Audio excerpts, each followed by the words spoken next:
I think when I said we don't know what we don't know, I mean, I'm talking to parents who are basically saying, we're trying to do the best we can, but they don't know what you've got in your strategy and what you all have stepped up to do. So let's just give everybody a laser, almost like speed dating, 10-minute interview of what you're up to. Tell me about why this was so important for you all to come out in front with the new scholarship program. Sure. I think you just hit it extremely importantly. Really, the core of why we created this new scholarship program is because we heard from students and families across the country that they were confused and overwhelmed by the college application process. They wanted a simple guide or roadmap to share what to do and when to do it. And so I like to think of this program as a combination between a college planning guide and a scholarships program. We award $5 million each year to students across the country. And how it works is it lays out 6 key steps that students should take during their junior and senior years of high school. And these steps help them plan, prepare, and pay for college. And as students do each one of these steps, they earn chances at scholarships that range from $500 to $2,000. And when they complete 5 out of the 6 steps, they earn a chance at a $40,000 scholarship. Wow. You know, I want to just be really clear right now for the moment for people that may be listening and maybe thinking, well, $500, what can you do with that? Let me tell you something. Where I grew up, in the projects, in the Bronx, $500 towards anything that I was going to do or my nieces or my nephews wanted to do to really move on with getting the education I wanted, it was a boost up. And so what I love about what you're talking about is there's going to be opportunities for students, if they follow the guideline, to get multiple opportunities at funding for their future, correct? Yes, that's absolutely correct. Each one of these steps is an individual scholarship. And so the power is, as you do a step, you're eligible for that scholarship. And when you do all 6 steps, you're eligible for a really big scholarship. I like the really big one. Lacey, look, before we get too far ahead, I just want to make sure we mention a bunch of times how people can go find out more. Absolutely. To learn more, they can visit the College Board Opportunity Scholarships website at cb.org/opportunity. And there you can read more about the program, each step, how students become eligible, as well as sign up and begin starting to take these important college planning steps. Okay. Are you allowed to give us a run through on what the 6 steps are? Absolutely. Yes. The very first step is build your college list. And to do that, students must build a college list of 6 colleges to be eligible for the $500 scholarship. The next step is practice for the SAT. And so using our free official SAT practice on Khan Academy, when students practice for 6 hours, they become eligible for the scholarship of $1,000. Wow. And then the next step is improve your score. And that's all about showing how practice pays off. And so when students practice for the SAT, and if they show a score improvement in their scores, they're eligible for the scholarship of $2,000. And then we have strengthen your college list. And so that's all about revisiting that college list that students created and just making sure it has a really good mix of academic safety, fit, and read schools. And so when students do that, they're eligible for a $500 scholarship. And then we have the last 2, which is complete the FAFSA. So by filling out the free government form to apply for federal financial aid, you can also tell us that you filled out the FAFSA and you could be eligible for this scholarship. And it all really leads up to the final one, the Apply to Colleges scholarship. So that's when students apply to at least 2 schools, and that could be 2-year schools, 4-year schools, any schools they're interested in. They'll be eligible for this last scholarship of $1,000. You know what I love about this? And I don't know if you're talking a lot about it because I know these interviews are really short. What I love about it is these are motivational steps. And let me just let me just see if I'm on track with what I'm about to say. And please feel free to correct me if I'm not. When I think about this and I think about the coaching work I do in the world, these are motivational steps. And what that means is sometimes, and even for me, I went back to school at like 41 years old. This process was like daunting. We didn't have this. And when I look at what you're doing is you're breaking this down into piece parts that are manageable and doable. And then you're saying, if you do this one step, there's a reward over here for it. Now, it's a motivation for you to let me go do the second step. And I love the brilliance of that.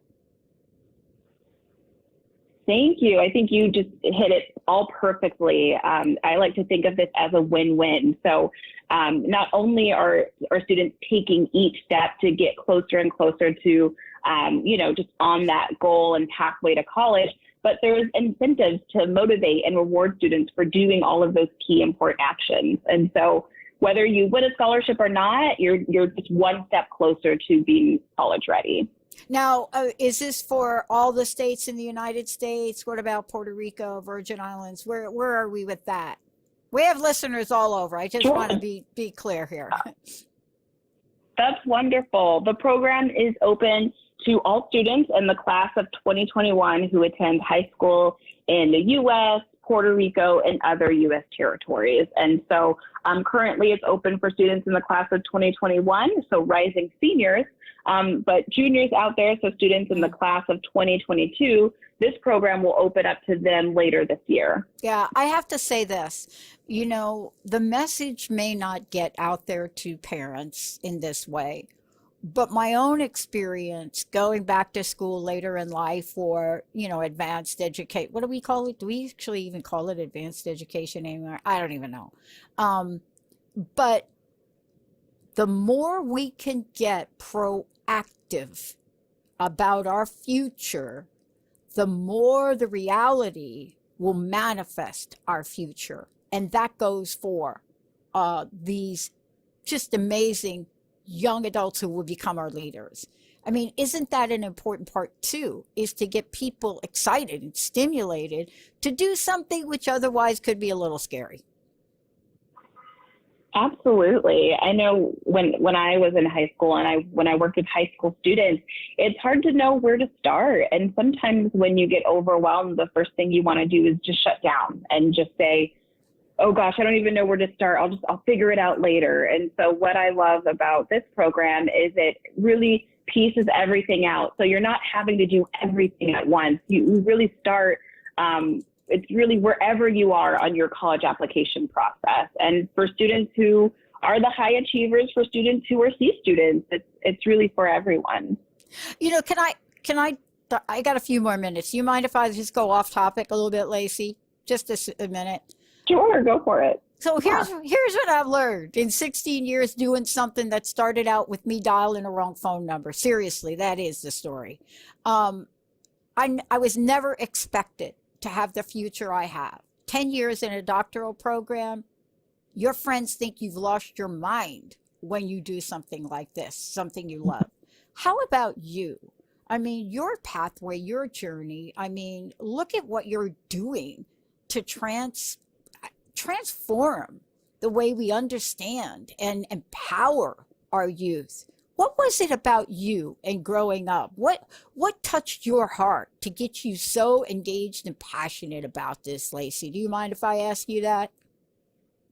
No, not at all. I think it's a wonderful question, and I grew up, and I think what really motivated me is I was lucky to have really amazing teachers and counselors who showed me that they cared, and they helped open up my eyes to so many different possibilities. Never in my life did I think I would be getting to work for this amazing program. Yeah. And I live in New York City, and it was never even crossed my mind, but I had people along my path in life who encouraged me to try new things, to reach outside my comfort zone, and to follow my passions. And I'm really excited that I had a couple, my family and a couple mentors along the way who just helped motivate me and unlock some doors I thought were closed for me.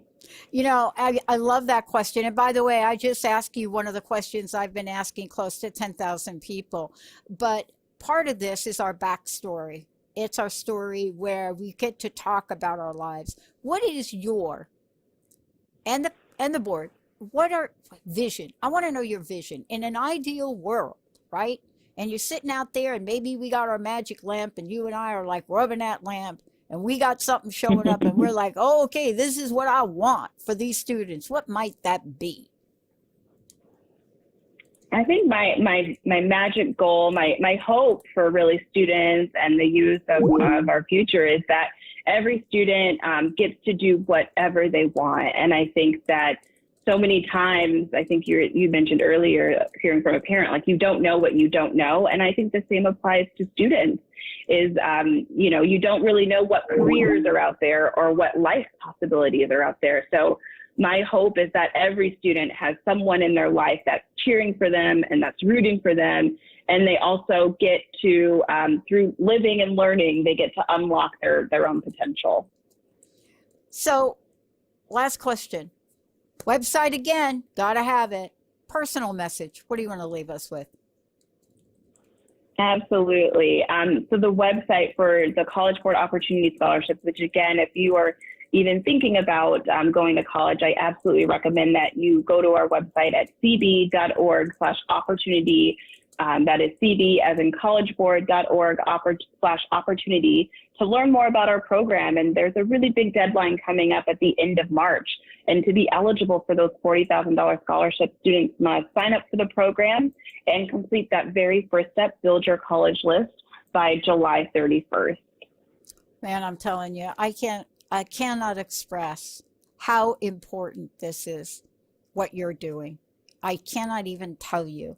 My first go around, Lacey, when I had a passion to go back to school, I completely flunked out on all of the process steps to make that happen. That's how important what you're doing is to me personally. If I had the knowledge and this program when I was trying to figure it out when I was in my 20s, I'm telling you, this would have been a more opportunistic possibility journey, and that's what you're doing for people. Thank you so much for today. Thank you for having me again. Thank you. All right, everybody. This is definitely a good news segment. I want you all to pass this on. Pass it on. All right, let's take a short break. We'll be right back. TransformationTalkRadio.com. Hey, everybody. About a month ago, I made a comment about the fact that, one of the things that I do is I volunteer for things. And so one of the volunteer things that I really like to get involved with is making sure that our food banks have food. And that's not easy to do. But here locally, I know what it's like to have a food bank, a place where food is available to people run out of baby food. And I think when that happened here in the Seattle area, it was shocking to me. But what are we doing about it? What can be done? How are we combating food insecurity during COVID-19 crisis? And I'm telling you, that is really a thing. Today, joining me here today is Kasha, who is going to be talking about just that. Senior VP, Marketing Communications, Grocery Outlet. And today, how are locally owned grocery stores across the country, like everywhere across the country, how are they answering the call to support the food bank? And I mean, this is a serious thing. This is not just, by the way, oh, we're running out of food. No, people are not eating. They are starving. Layla, let's talk about this, because what I have found over the years, every time I've taken this conversation on, people are like in shock. They're like, really, Pat? In Seattle, they ran out of baby food? Yeah, they did. Yeah, it's very it's hard to believe in the country that we live in that we have this need. And I will tell you, this is our 10th year doing the Independence from Hunger food drive. And I've never seen numbers like this. They are triple what they have been. Brookings will tell you, Brookings Institute is telling us it is triple the normal need. 1 in 4 kids is going hungry because of COVID-19. And it's really because their schools were a great place for them to get that really solid 1 square meal. And when the schools closed, that took that opportunity away from them, and it then taxed the food banks. So the food banks ran out much quicker. Nobody was prepared. I mean, none of us were prepared, right? I didn't have toilet paper in my house. I don't know if you did, but I was like, oh, this caught me off guard. I need to go figure out how to get toilet paper. Yeah. Nobody was prepared for this. Yeah. So it really is, it's staggering that this is happening in our country, but it is. It's shocking. And you know what I'm shocked even more about? And this is, and I don't know how to change this. Maybe you have more influence than I do. What I'm shocked about is, you turn on whatever the local TV is that you're watching, and I love that they're covering who got the PPP money and who didn't. But for me, somebody please talk about these kids going without food in the United States of America. Please, somebody talk about it. But I guess that's what you and I are doing, right? That's what we're doing. Yeah, I think it's always for a lot of people, that's the sizzling story. This is the reality of what we're dealing with every day, and you and I probably deal with it every day because of the work that we're doing and where we are. And I think that it's interesting and surprising to me when I'm having conversations with people that I know. When we talk about this, they're like, "What do you mean people are going hungry?" Like, it's just people can't. Don't think about it. But I do think that we're bringing more awareness. This is a passion project for Grocery Outlet. It has been a passion project. Our mission is touching lives for the better. And our CEO, who is a 3rd generation family member and has been with the company for 26 years, he's an amazing man. This is his legacy. This is what he is passionate about, is delivering food to, like, if you look at our stores, we're in a lot of food deserts. We really, really are trying to bridge that gap as best we can. And so that's what we do. We do what we can. Exactly. Recently, I've started to talk about some of the events of my youth. And people have asked me, why you waited so long to talk about them? I'm like, I'll tell you why I waited so long to talk about them. They're hard. The harsh reality, albeit I wasn't homeless for a long period of time because, man, I had some angels, but I know what it's like not to have a place to sleep or not to, imagine, not to know where you're going to get food from. And this is what we're talking, this is Maslow's basic needs hierarchy. But I want to hear about you all, because this independence from hunger, this national food drive, this is a 10-year anniversary. So you've been at this a long time. Tell me what you think needs to be done now and what you all are doing now to help with the hunger crisis. I will tell you, the first thing I want to tell you is one of our, so we have over 360 locations across the West Coast and a few in Pennsylvania.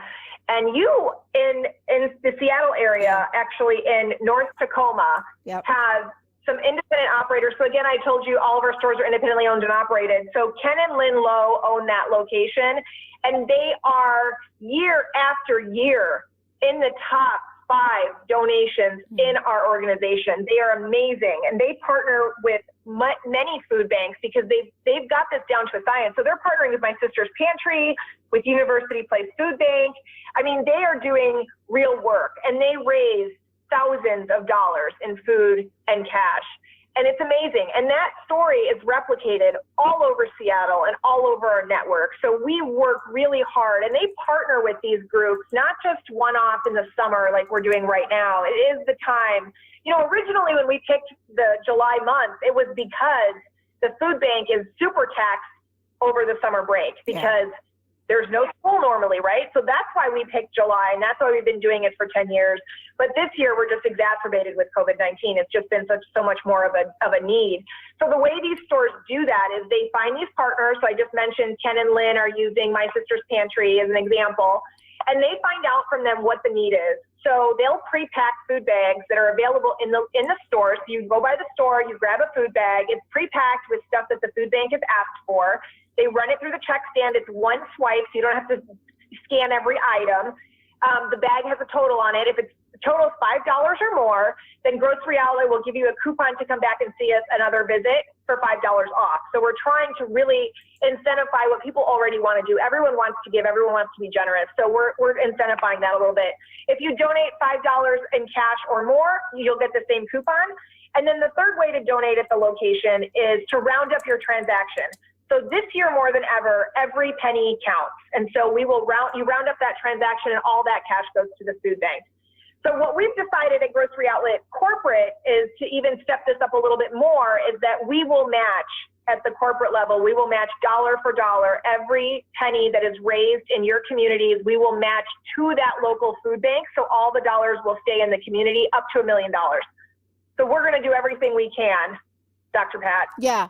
And, I want to tell, this is really the eye opener. Let's send people to the website. And the reason I'm saying that is because it's one thing for you and I to be talking about this based on our experience and our passion. I want people, when they go to your website, I want them to see the results. And by the way, they can donate in store. They can go and go to groceryoutlet.com. But let's tell them about the portal you've created for people that are thinking, well, it's not really that bad here. Can we talk about this, what you all have created to educate people on the website? Yeah, so there is a portal, groceryoutlet.com/donate, that has a link so you can donate to that. That donation link goes to the Alameda County Community Food Bank. That's ours. So we practice what we preach. So in our backyard where our offices are, there is the Alameda County Community Food Bank, and they get those donations.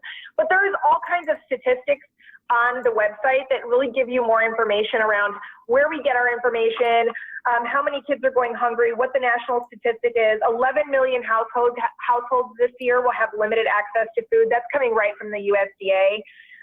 So all of that information is there, and it is time for us to step up and help as best we can. And can I give a shout out? When you go there, if you're thinking, oh, we just mentioned Tacoma, no. When you go there, go to the store locator.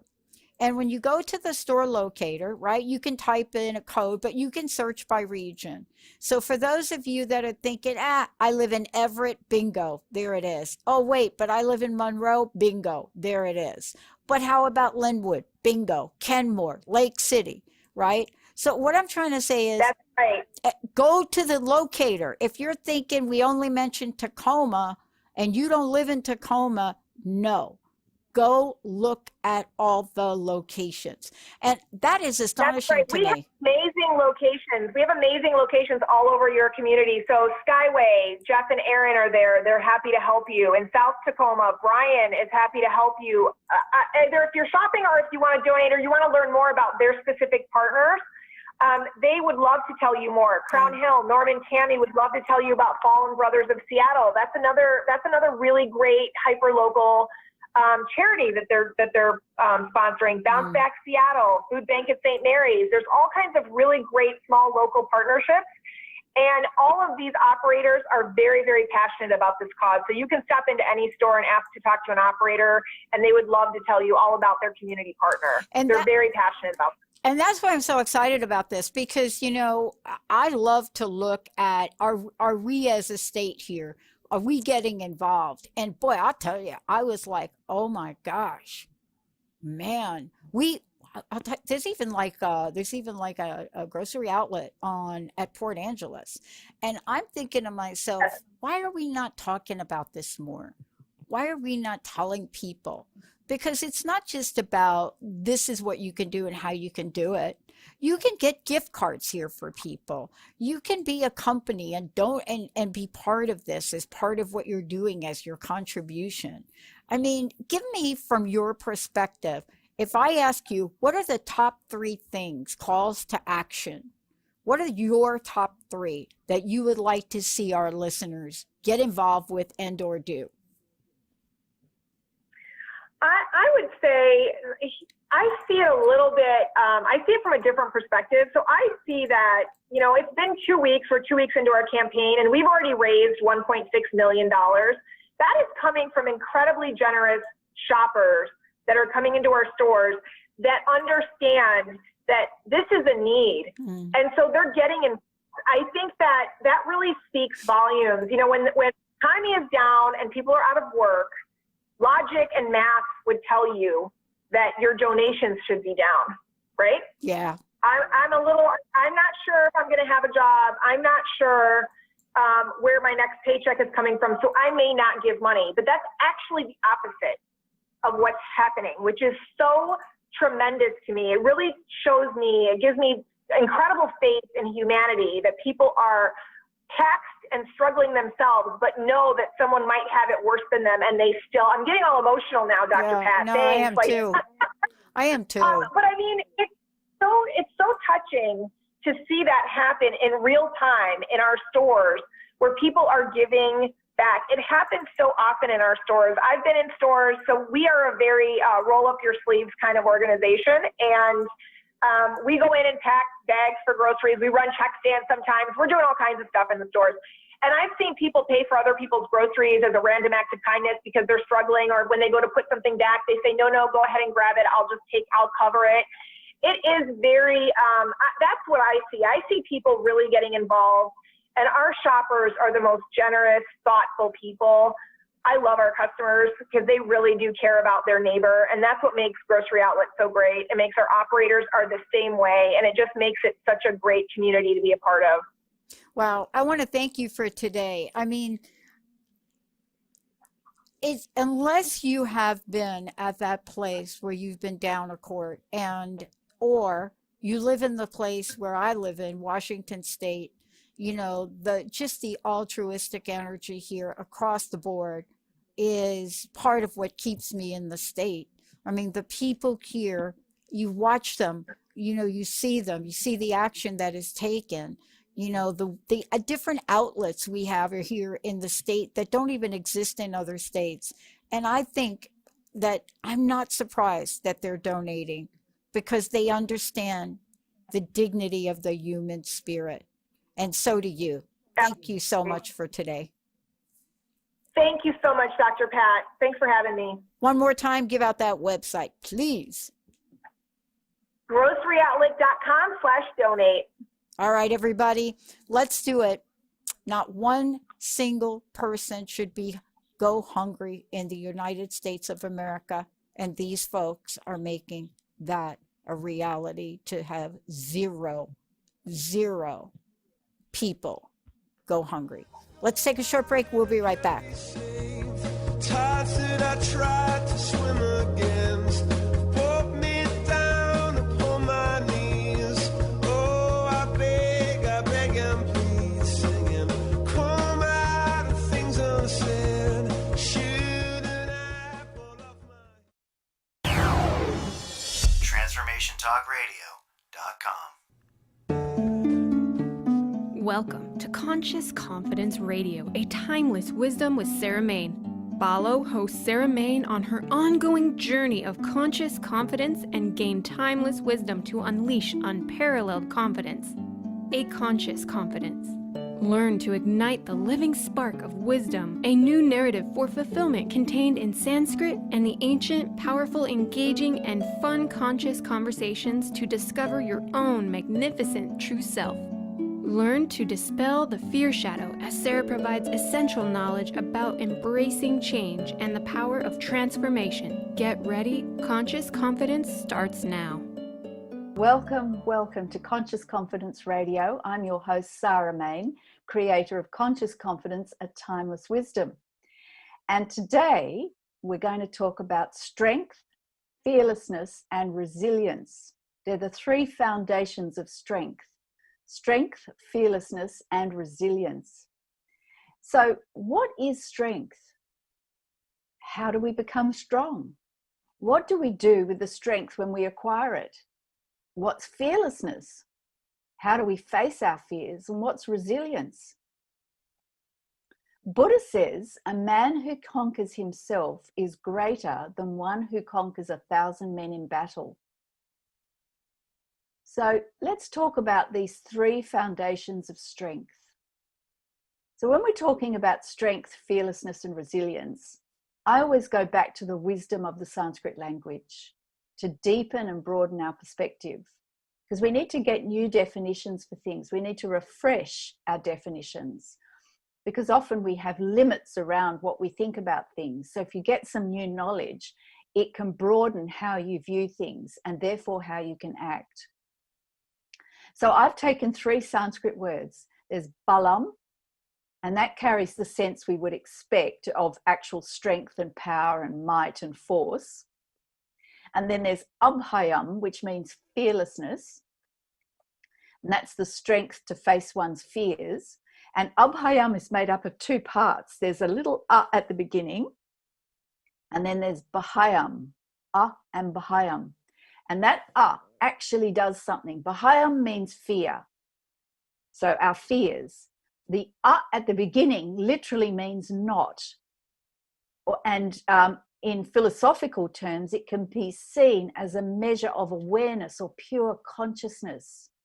So pure consciousness before the fears, wakefulness before the fears, being mindful before the fear, bahayam. And that ends up as fearlessness, because that wakefulness allows you to move forward through the fear. So fearless.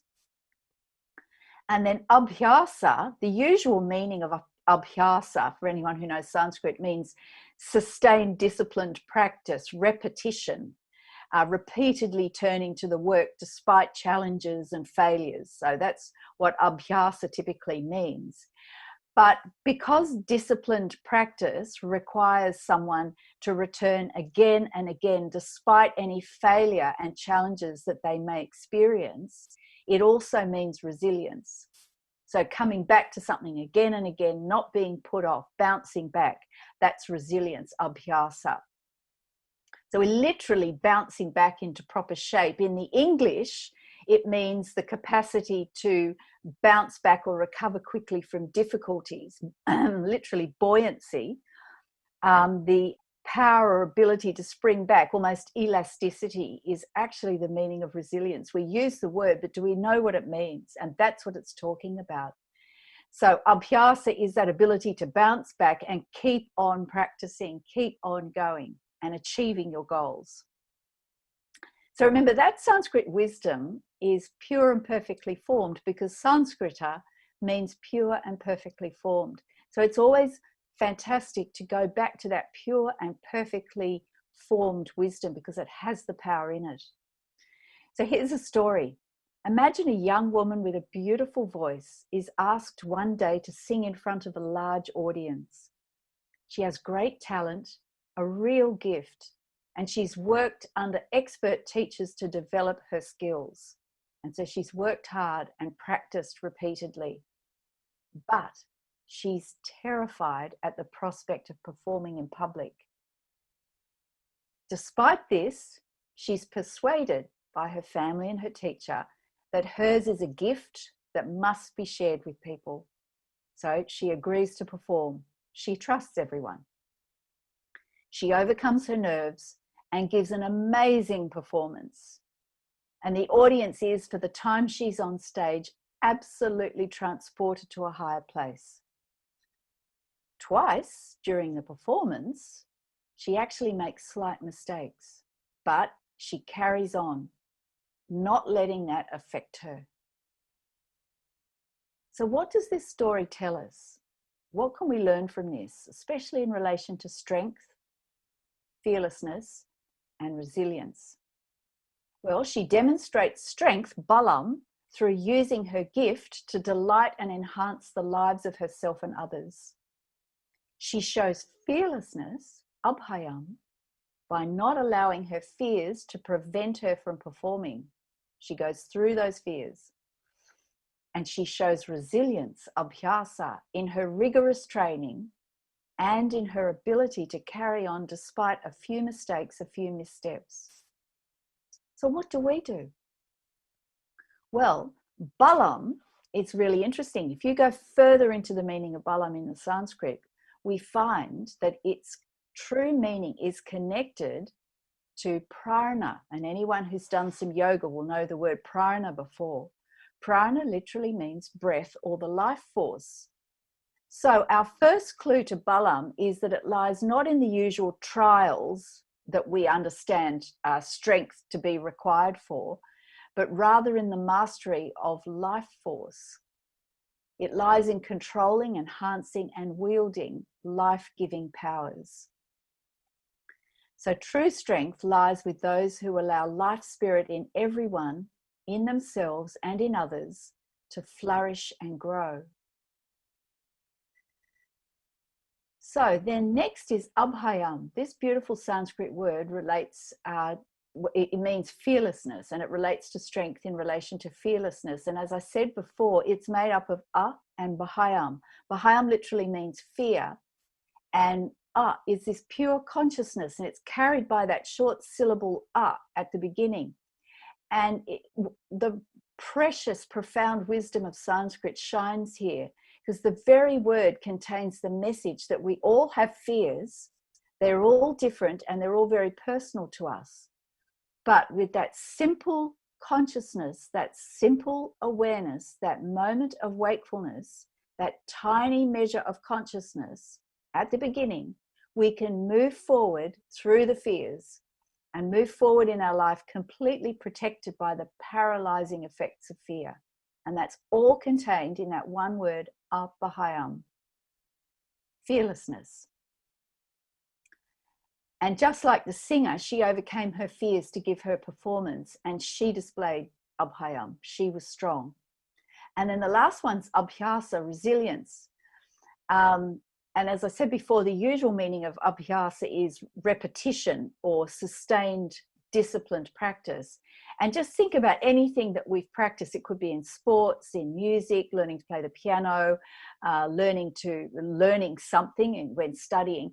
You meet a lot of challenges. You find there's a lot of mistakes to be made, but you keep going. You want to actually achieve your goals and not let any apparent temporary setbacks put you off. And that ability to spring back and return again and again, that's resilience. And if you commit to something, even like getting fit, for example, despite all the challenges, you're demonstrating resilience and you're developing resilience. It's like a muscle. It'll get stronger and you know you can bounce back. You know you'll be all right. You know you can achieve. So the summary of all of this, strength, fearlessness, and resilience, what's the nature of true strength and what have we learned? Well, first, Balam is life enhancing. True strength is life enhancing. Abhayam springs from facing our fears and acting despite them. And abhyasa is flexible, resilient, and able to bounce back from whatever life throws at us. And we can keep going, stay on course, and achieve our goals. So we have strength, fearlessness, and resilience. Balam, abhayam, and abhyasa. So Sanskrit's got it all wrapped up for us. These are the three foundations of real, true strength. So what do we do? Well, firstly, for Balam, for strength, think in our daily interactions, how do we, in some small way, leave everyone we meet with their lives enhanced, improved, and expanded? Now, that could be simply speaking a kind word to someone, a smile, a little help carrying a heavy parcel, maybe giving a little time to listen to someone. All of those simple things are actually related to real strength because they enhance someone's lives. We're actually enhancing and expanding our life and theirs. And that is the way of actually growing true strength. Simple things like that. Next is abhayam. Think in another situation of some fear or anxiety that prevents us from doing what's needed or saying what's needed to be said. So in that situation where we feel the fear and anxiety, take a deep breath, feel your feet on the floor, become present, raise your awareness in that moment, and walk calmly through the fear to a place of simple, decisive action. Pick something simple and actually practice abhayam, fearlessness, and walk right through that fear. You can do it. And abhyasa, the resilience, let's resolve to return again and again, despite setbacks, despite challenges, to any worthwhile task. Commit to it. Don't let yourself be put off. Find that strength, and find that strength that helps and inspires ourselves and others. We all have limitless strength, so let's go and use it and achieve our goals. So every show I have a mailbag, and I have listeners that send me questions, and I've got some wonderful questions. So it's the 3 foundations of true strength, and that's in Sanskrit, balam, strength, abhayam, fearlessness, and abhyasa, resilience. So just to recap, remember those foundations are within yourself and you can practice them, which is strength, which is life enhancing, fearlessness, which is being wakeful. When you feel the fear, be awake. That's the in front of Bahayam, be awake and walk through those fears, fearlessness. And then resilience, sticking to your course, sticking to what you want to do. Don't be put off, bounce back. Don't let any temporary failures put you off. Stay the course. So that's resilience. Those are the 3 foundations of real strength, and you can practice those in daily life. So it's mailbag time. And I've had a question, which is, what are the 7 gateways of transformation? What are the 7 gateways of transformation? And this question's referring to a chapter in my book. And the 7 gateways of transformation is actually a profound piece of wisdom from the wisdom traditions, originally in Sanskrit, but it reflects in so many different contexts. The 7 gateways describes the process of change. It's like a law or development of change. I put it in my book to describe the process of when we decide, when we come to ourselves and we want to actually develop real confidence, conscious confidence within ourselves and achieve our goals, there is actually a known process. It sometimes seems like it's random, but it isn't. It's actually a known process. And it covers these 7 steps. So what are the 7 gateways of transformation? So it's going from the limited to the limitless, from the individual to the universal, or just the start from an idea to achieving our goals. The same 7-step process. The first step is inspiration, where we get the idea. We wake up to something. All of a sudden, we have a different vision of the situation. We realize that we are limited and we want to be limitless in a particular context. We realize we want to do something. We get an idea, or we get inspired by some great work. So that point of inspiration is step 1, and that changes everything. Step 2 is then we realize that we don't know what to do. We need to get some knowledge. Now, either that knowledge comes from within, but typically we actually need to learn the knowledge. So we might find a teacher, we might read a book, some way or other, we actually have to get some new knowledge to move forward. And we need to start applying that knowledge. So we apply the knowledge, then we discover more questions. So we reapply the knowledge. We have more questions, so we're going back and we're reading more, we're learning more, we're going to a teacher, we're asking them more questions, we're learning more. So it's that whole education learning process. And all the while we're practicing, we're applying, we're meeting challenges, we're overcoming them, we're carrying on. So that's absolutely appropriate to what we're talking about here in today's show. So that's step 2. There's a lot of work going on there. And what's happening is steps 2 and then 3. Step 3 is it's literally called attenuation of the mind. And attenuation means making thinner.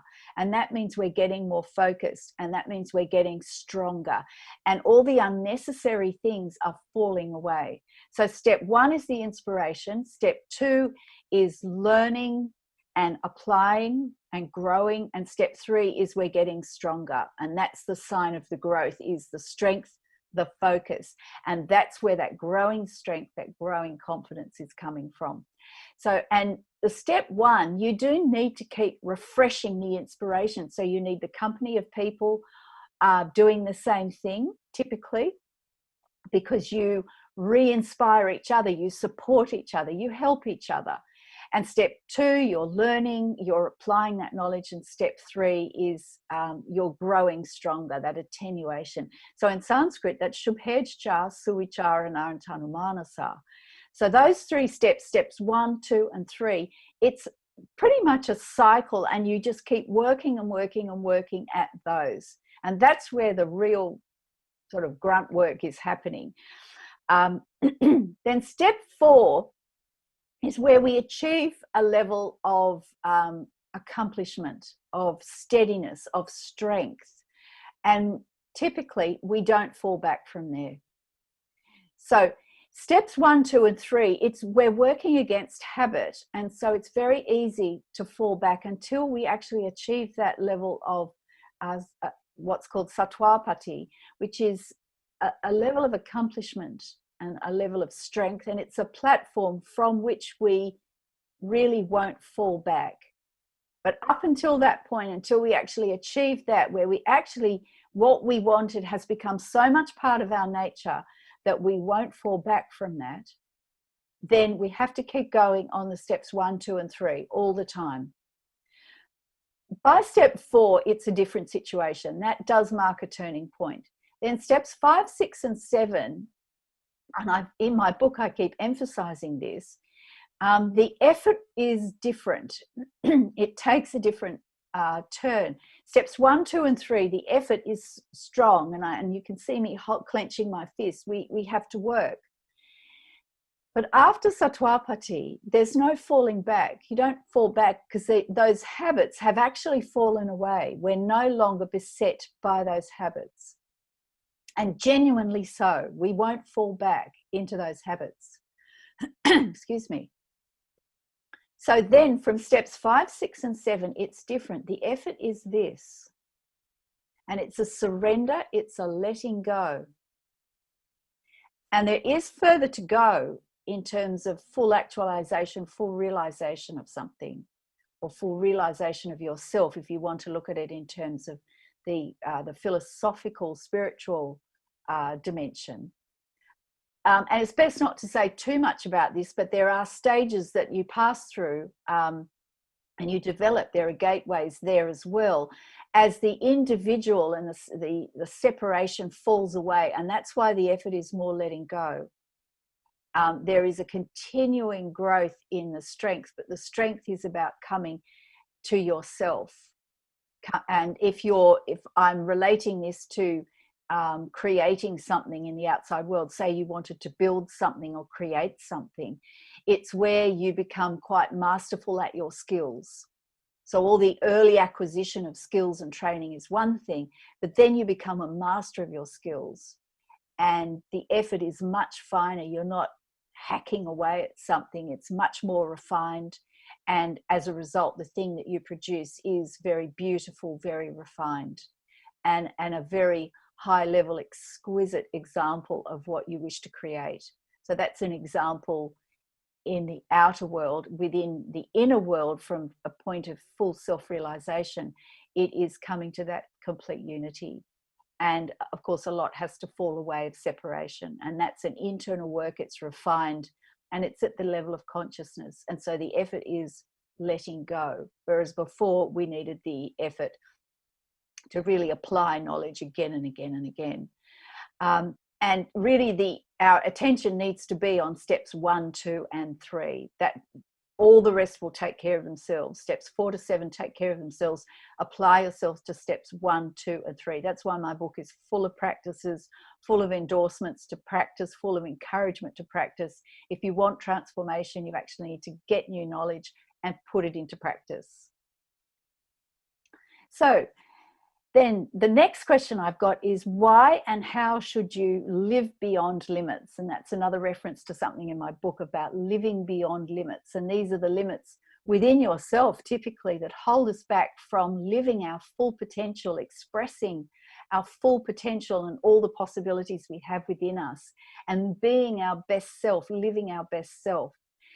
And really, the why is that if we don't actually always, every single day from the moment we get up, intend to be our best self and give of our best self in simple things like doing the laundry, cleaning up the house, how we speak to people, the work that we do, how we walk and carry ourselves.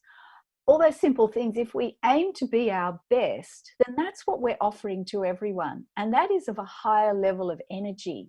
And that energy is being given out to everyone. So our efforts to be our best and live beyond our limits encourages everyone, uplifts everyone, gives everyone the best energy.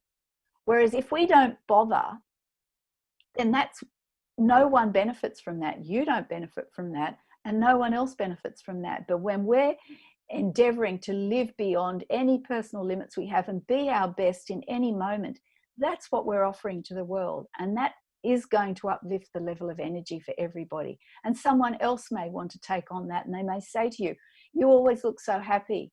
I always feel so great around you. What's your secret? And then you can tell them. And that's already uplifted someone. It's ripples. So that's why we should live beyond limits and be our best self every single day. Okay, so I hope that helps, those two questions. And thank you, they're beautiful questions. I love them. Keep them coming. So how do you learn more about conscious confidence? Well, I've got a website, consciousconfidence.com. Go to my website, consciousconfidence.com. And there's tons of information there. And there's an information about my book, Conscious Confidence, Use the Wisdom of Sanskrit to Find Clarity and Success. And that's available at Amazon, Barnes & Noble, and where all books are sold. And it's in paperback. There's an ebook version and there's the audiobook version as well, which I've recorded. So go to consciousconfidence.com and you can find out more about my book. You can also find the media link there, and I've got tons of podcasts if you want to learn more and hear more of Conscious Confidence Radio. There's also links to magazine articles that I've written. There's a blog, and there's also a free Design Your Own Alignment guide. So there's 2 free videos and some worksheets. And I'm on social media, so follow me on Facebook and Instagram, and also all my shows are on YouTube. But go to Facebook or Instagram, that's Conscious Confidence Sarah Main, spelled Sarahmane, Conscious Confidence Sarah Main. I'm on Facebook and Instagram. Go there and drop me a line, leave a message, ask a question. And also you can drop me an email at info@consciousconfidence.com. I love to have the questions from you and any feedback at all. So that's how you can find out more about Conscious Confidence. And my next show, I've got a very special guest joining me. That's Kate McGuinness, and she's the author of Confidence Lost, Confidence Found, How to Reclaim the Unstoppable You. And Kate's got quite a story going from a high-powered corporate career to basically nothing. And she'll tell us how she rebuilt her life, her confidence, and herself in the process. It's a remarkable story and wonderful to hear.